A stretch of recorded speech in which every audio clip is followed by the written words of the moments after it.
ओम शांति। आज 16 मार्च 2024। आज की श्रीवाणी की मुख्य पंक्तियां हैं। मीठे बच्चे, ज्ञान की डिपार्टमेंट अलग है, योग की अलग। ज्ञान की डिपार्टमेंट अलग है, योग की अलग। योग से आत्मा सतोप्रधान बनती है। योग के लिए एकांत की जरूरत है। स्थायी याद में रहने का आधार क्या है? उत्तर है, तुम्हारे पास जो कुछ भी है उसे भूल जाओ। शरीर भी याद ना रहे, सब ईश्वरीय सेवा में लगा दो। यही है मेहनत। इस कुर्बानी से याद स्थायी रह सकती है। तुम बच्चे प्यार से आपको याद करेंगे तो याद से याद मिलेगी। सही देंगे, करंट से ही आयु बढ़ती है। आत्मा हेल्दी बन सकती है। ओम शांति। अब योग और ज्ञान दो चीज़ें हैं। बाप के पास ये बहुत बड़ा खजाना है जो बच्चों को देते हैं।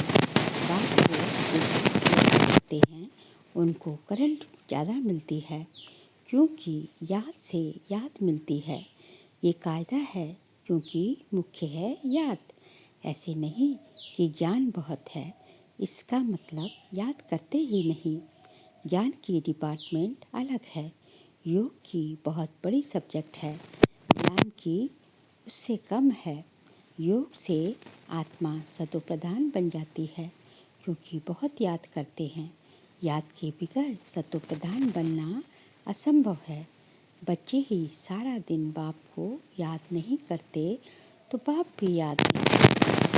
बच्चे अच्छी रीति याद करते हैं तो बाप की भी है। खींचते हैं, ये भी बना बनाया खेल है जिसको अच्छी रीति खींचना है। याद के लिए बहुत एकांत भी चाहिए।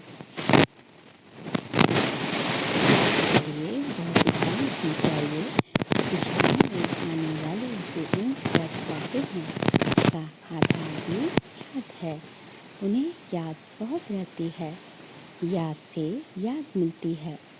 जब बच्चे बहुत याद करते हैं तो बाप भी बहुत याद करते हैं। वह कोशिश करते हैं, कहते हैं ना, बाबा रहम करो, क्या करो। इसमें भी याद चाहिए। अच्छी तरह याद करेंगे तो ऑटोमेटिकली वह कशिश होगी, करंट मिलेगी। आपको अंदर आता है कि मैं बाबा को याद करती हूँ तो वह याद एकदम भरपूर कर देती है। ज्ञान है धन। याद से जो याद मिलती है, जिससे हेल्दी बन जाते हैं, पवित्र बन जाते हैं। इतनी ताकत है जो सारे विश्व को पवित्र बना देती है। इसलिए बुलाते हैं, बाबा आकर पतितों को पावन बनाओ। मनुष्य तो कुछ नहीं जानते, ऐसे ही लड़ियाँ मारते और समय वेस्ट करते रहते हैं। बाप को जानते नहीं। नौदा भक्ति करते हैं। शिव के मंदिर में जाकर काशी कलवट खाते हैं, मिलता कुछ भी नहीं। फिर भी विकर्म बनने शुरू हो जाते हैं। माया झट फंसा देती है। प्राप्ति कुछ भी नहीं। अब तुम जानते हो पतित पावन बाप है, उन पर कुर्बान जाना चाहिए। वह समझते हैं शिव शंकर एक है। ये भी अज्ञान है। यहाँ बाबा बार बार कहते हैं, मन मनाओ, मुझे याद करो तो तुम पवित्र बन जाएंगे। तुम काल पर जीत पाते हो। इसमें तुम जितनी कोशिश करेंगे तो माया भी विघ्न डालेगी, क्योंकि माया समझती है ये बाप को याद करेंगे तो नष्ट कर देंगे। क्योंकि जब तुम मेरे बनते हो तो सब कुछ छोड़ना पड़ेगा। मित्र संबंधी बन धन आदि कुछ भी याद ना आए। एक सत्ता है ना, लाठी भी छोड़ो। सब चीज़ें छुड़ाते हैं, परंतु ये कभी नहीं कहेंगे, कंचन कभी नहीं कहते कि शरीर को भी याद नहीं करो। आप कहते हैं ये शरीर को पुराना करो, इसे भी भूलो। भक्ति माँ की बातें भी छोड़ दो, एकदम सब कुछ भूल जाओ, अथवा जो कुछ है काम में लगा दो, तभी याद टिकेगी। अगर ऊंच पर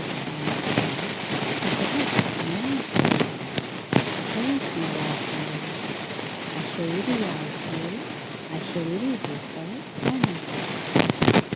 बच्चों को बताते हैं, इनको तमन्ना नहीं है, ये तो सर्विस करते हैं। बाप में ही तो ज्ञान है ना। वह बाप और बच्चे का खेल है, ये बाप और बच्चे का खेल है इकट्ठा। बच्चे भी याद करते हैं कि गाँव बैठ कर खिलाई देते हैं।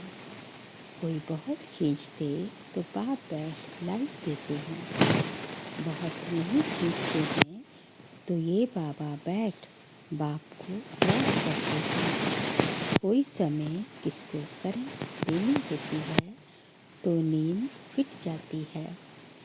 ये भूलने लग जाता है कि फलाने को कभी देनी ब्रह्म बाबा की बात होती है। पढ़ाई से आयु नहीं बढ़ेगी, करंट से आयु बढ़ती है और हेल्दी बन जाते हैं। दुनिया में किसको आयु 125, 150 वर्ष भी होती है तो जरूर हेल्दी होंगे। भक्ति भी बहुत अच्छी करते होंगे। भक्ति में भी कुछ फायदा है, नुकसान नहीं। जो भक्ति भी नहीं करते उनके मनस भी अच्छे नहीं होते। भक्ति में भगवान में विश्वास रहता है। धंधे में झूठ बात नहीं करेंगे, क्रोध नहीं आएगा। भक्तों की भी महिमा है। मनुष्यों को ये मालूम नहीं कि भक्ति कब शुरू हुई, ज्ञान का तो पता नहीं पड़ता। भक्ति भी पावरफुल होती जाती है, क्योंकि जब ज्ञान का प्रभाव हो जाता है तो फिर भक्ति बिल्कुल छूट जाती है। ये दुख भक्ति और ज्ञान का खेल बना हुआ है। मनुष्य कह देते हैं दुख सुख भगवान भी देते हैं, फिर उनको सर्वव्यापी कह देते हैं। लेकिन सुख दुख अलग चीज है। ज्ञान को न होने के कारण कुछ भी समझते नहीं। इतनी सब आत्माएं एक शरीर छोड़ दूसरा लेती हैं। वो तुम ही जानते नहीं कहेंगे कि सब लेती तुम देती अभिमानी रहते हैं।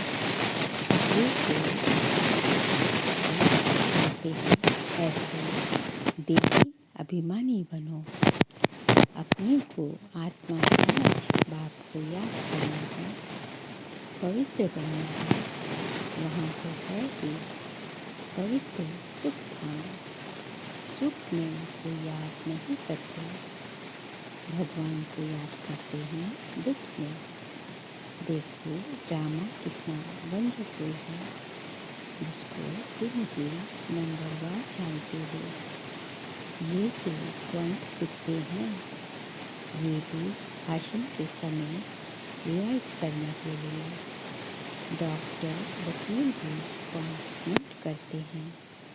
अब तुमको बाप की मत मिलती है तो फिर रिवाइज भी करना चाहिए। भाषण करने के समय इसमें तो है पापा की विशेषता में बाबा तुमको समझते हैं, बाबा तुमको समझाते हैं तो ये भी सुनेंगे। ये पॉइंट नहीं सुनाते तो मुझे क्या पता जो तुमको समझाऊं। बाप कहते हैं ये बहुत जन्मों के अंत का जन्म है। ब्रह्मा और विष्णु का चित्र भी है। तुम राजाई में चलते हो सिर्फ नंबरवार, जितना याद करते हैं धारणा करते हैं उतना पढ़ पाते हैं। बाप कहते हैं भूले से भूले बातें सुनाता हूँ, तुम नई नई पॉइंट्स नोट करो, पुराने काम में नहीं आएंगे। भाषण के बाद फिर याद आएगा कि ये पॉइंट्स अगर समझाते तो बुद्धि में ठीक बैठ जाती। तुम ज्ञान के स्पीकर हो, परंतु नंबरवार सबसे अच्छे हैं। बाबा की बात अलग है। ये बाप दादा दोनों इकट्ठे हैं। मम्मा सबसे अच्छा समझाती है। बच्चे संपूर्ण मम्मा का साक्षात्कार भी करते हैं। कहाँ जरूरी होता था तो बाबा भी प्रवेश करके अपना काम कर लेता था। ये सब समझने की बातें हैं। पढ़ाई फुर्सत के समय होती है। सारा दिन तो धंधा आदि करते हैं। विचार सागर मंथन करने के लिए फुर्सत चाहिए, शांति चाहिए। समझो कोई को करंट देनी है, कोई अच्छी सर्विस करने वाला बच्चा है तो उनको मदद करनी है। उनकी आत्मा को याद करना पड़ता है। शरीर को याद कर फिर आत्मा को याद करना है। ये युक्ति रचनी है। सर्विसेबल बच्चे को तकलीफ है तो उनको मदद करनी है। बाप को याद करना है, फिर खुद को भी आत्मा समझ कुछ ना कुछ उनकी आत्मा को भी याद करना है।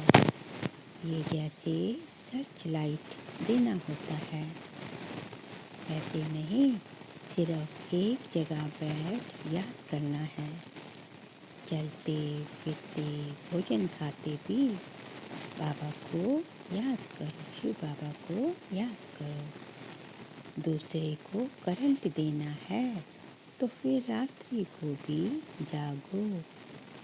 बच्चों को समझाना है, बच्चों को समझाया है। सवेरे उठकर जितना बाप को याद करेंगे उतना कशिश होगी।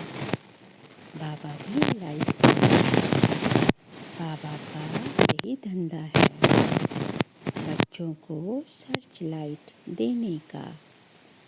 जब वह सर्च लाइट देनी होती है तो भी बाप को बहुत याद करते हैं, तो बाप भी सर्च लाइट देते हैं। आत्मा को याद कर सर्च लाइट देनी होती है। ये बाबा भी सर्च लाइट देते हैं। फिर इसको कृपा करो कहो, आशीर्वाद कहो, कुछ भी कहो। सर्विसेबल बीमार होगा तो तरस पड़ेगा। रात को जागकर भी उनकी आत्मा को याद करेंगे, क्योंकि उनको पावर की दरकार है। ब्रह्मा बाबा की बात हो रही है। याद करते हैं तो उनको रिटर्न में याद मिलती है। बाप का बच्चों का फिर उनको भी याद पहुंचती है। बाकी ज्ञान तो सहज है, उसमें माया के विघ्न नहीं पड़ते। किसमें पड़ते हैं? याद में। मुख्य है याद, इसमें विघ्न पड़ते हैं।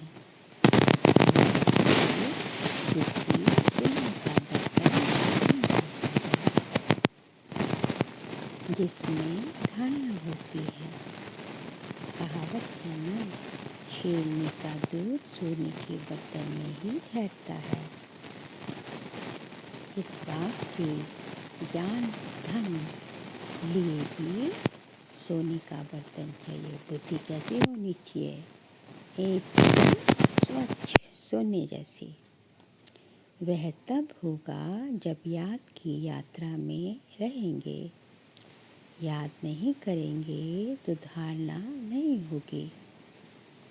ऐसे मत समझो कि बाप अंतर्यामी है, कुछ बोला और हुआ। ये तो भक्ति मार्ग में होता है। बच्चा हुआ तो कहेंगे गुरु की कृपा है। भक्ति मार्ग में अगर नहीं हुआ तो कहेंगे ईश्वर की भावी। रात दिन का फर्क है किसमें? ज्ञान मार्ग में और भक्ति मार्ग में। तुम बच्चों को ड्रामा का राज तो बाप ने अच्छी रीति समझाया है। तुम भी पहले नहीं जानते थे। ये है तुम्हारा मर्जीवा जन्म। अभी तुम जानते हो हम देवता बन रहे हैं। तुम इस टॉपिक पर समझ सकते हो कि वह यह लक्ष्मी नारायण को राज्य कैसे मिला, फिर कैसे गंवाया। सारी हिस्ट्री ज्योग्राफी हम आपको समझाएंगे। बाबा सेवा के लिए बता रहे हैं। ये ब्रह्मा भी कहते हैं लक्ष्मी नारायण की पूजा करते थे, पूजा करते थे। बाबा ने जिसको तो सब कुछ छोड़ दिया।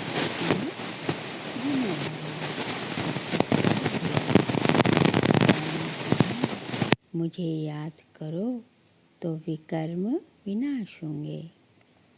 इसमें गीता आदि पढ़ने की बात नहीं। बाप इनमें बैठा है। शिव बाबा ब्रह्मा बाबा में बैठा है। सब कुछ छुड़ा दिया। कभी शिव का दर्शन करने मंदिर में नहीं गए। भक्ति की बातें एकदम उड़ गई। ये नॉलेज बुद्धि में आ गई। रचिता और रचना की आदि मध्य अंत की नॉलेज। बाप को जानने से तुम सब कुछ जान जाते हो। तुम वंडरफुल टॉपिक्स लिखो। जो मनुष्य वंडर खाए भागे सुनने के लिए। मंदिर में जाकर कोई से पूछो, जब ये लक्ष्मी नारायण विश्व के मालिक थे तो और कोई धर्म नहीं था, भारत ही था। फिर तुम सतयुग को लाखों वर्ष कैसे कह देते हो? ये पूछना है जिज्ञासुओं से। जबकि कहते हैं क्राइस्ट से 3000 वर्ष पूर्व भारत पैराडाइज था। फिर लाखों वर्ष कैसे हुए? लाखों वर्षों में तो ढेरों के ढेर मनुष्य मच्छरों से दृश्य हो जाएंगे। थोड़ी भी बात सुनाओ तो वंडर खाएंगे। परंतु जो इस कुल के होंगे उन्हों की बुद्धि में ये ज्ञान बैठेगा। नहीं तो कहेंगे ब्रह्मा कुमारियों का वंडरफुल ज्ञान है। इसमें समझने के लिए बुद्धि चाहिए। मुख्य बात है याद की। स्त्री पुरुष एक दो को याद करते हैं। ये आत्मा याद करती है परमात्मा को। इस समय सब रोगी हैं।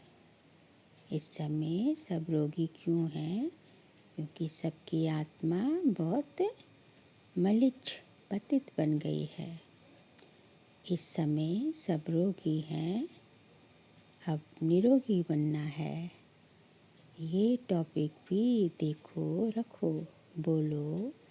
आप जो घड़ी घड़ी बीमार पड़ते हो तो हम आपको ऐसी संजीवनी बूटी देंगे जो आप कभी बीमार नहीं पड़ेंगे।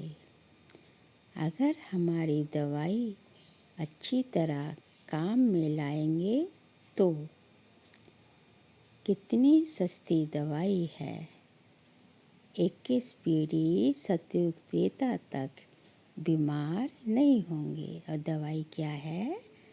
राजयोग सीखना, बाबा को पहचानना, वह है ही स्वर्ग।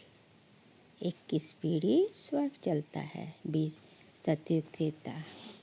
ऐसी पॉइंट नोट कर लिखो।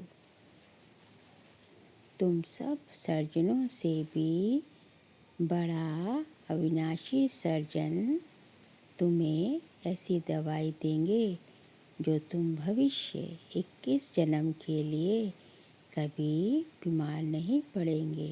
कौन है सबसे बड़ा अविनाशी सर्जन? भगवान परमपिता परमात्मा शिव। अभी है संगम युग। ऐसी बातें सुनकर मनुष्य खुश हो जाएंगे। भगवान भी कहते हैं, मैं अविनाशी सर्जन हूँ। याद भी करते हैं, हे पतित पावन अविनाशी सर्जन, आओ अब मैं आया हूँ। तुम सबको समझाते रहो। अंत में आखिर सब समझेंगे जरूर। बाबा युक्तियाँ बताते रहते हैं। अच्छा,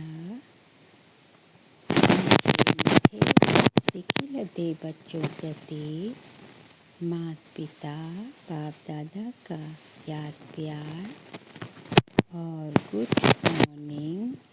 रूहानी बाप के रूहानी बच्चों को नमस्ते। रूहानी बच्चों की रूहानी बाप दादा को नमस्ते नमस्ते नमस्ते। सार के लिए पॉइंट है, बाप से सर्च लाइट लेने के लिए सवेरे सवेरे उठ बाबा की याद में बैठना है। रात्रि को जाग कर 1-2 को करंट दे मददगार बनना है। अपना सब कुछ ईश्वरीय सेवा में सफल कर इस पुराने शरीर को भी भूल बाप की याद में रहना है। पूरा कुर्बान जाना है। किस पर? भगवान पर। देही अभिमानी रहने की मेहनत करनी है, आत्माभिमानी। आज का बाबा का वरदान है, स्वदर्शन चक्र द्वारा माया के सब चक्रों को समाप्त करने वाले मायाजीत भव। स्वदर्शन चक्र द्वारा माया के सब चक्रों को समाप्त करने वाले मायाजीत भव। अपने आप को जानना अर्थात स्व का दर्शन होना और चक्र का ज्ञान जानना अर्थात स्वदर्शन चक्रधारी बनना। जब स्वदर्शन चक्रधारी बनते हो तो अनेक माया के चक्र स्वतः समाप्त हो जाते हैं। देभान का चक्र, संबंध का चक्र, समस्याओं का चक्र, माया के तो अनेक चक्र हैं। 63 जन्म इन्हीं अनेक चक्रों में फंसते रहे। अब स्वदर्शन चक्रधारी बनने से मायाजीत बन गए। स्वदर्शन चक्रधारी बनना अर्थात ज्ञान और योग के पंखों से उड़ती कला में जाना। स्लोगन है, विदेही स्थिति में रहो, तो परिस्थितियाँ सहज शांत हो जाएंगी। विदेही स्थिति में रहो तो परिस्थितियाँ सहज पार हो जाएंगी। बाबा कहते हैं विदेही स्थिति क्या है? विदेही स्थिति कि आप इस देह में हो लेकिन देह से उपराम काम कर रहे हो, लेकिन कर्मों का प्रभाव नहीं पड़ रहा आपके ऊपर। राजा जनक की मिसाल दी जाती है ना विदेही स्थिति के लिए। तो इस देह में रहते सब कुछ करते, काम काज संभालते, देह से उपराम स्थिति। तो ऐसी स्थिति में यदि आप रहते हो तो कोई भी परिस्थिति आए, किसी भी प्रकार की परिस्थिति आए, पेपर आए, तो आप सहज से उसको पास कर जाएंगे। अच्छा, ओम शांति।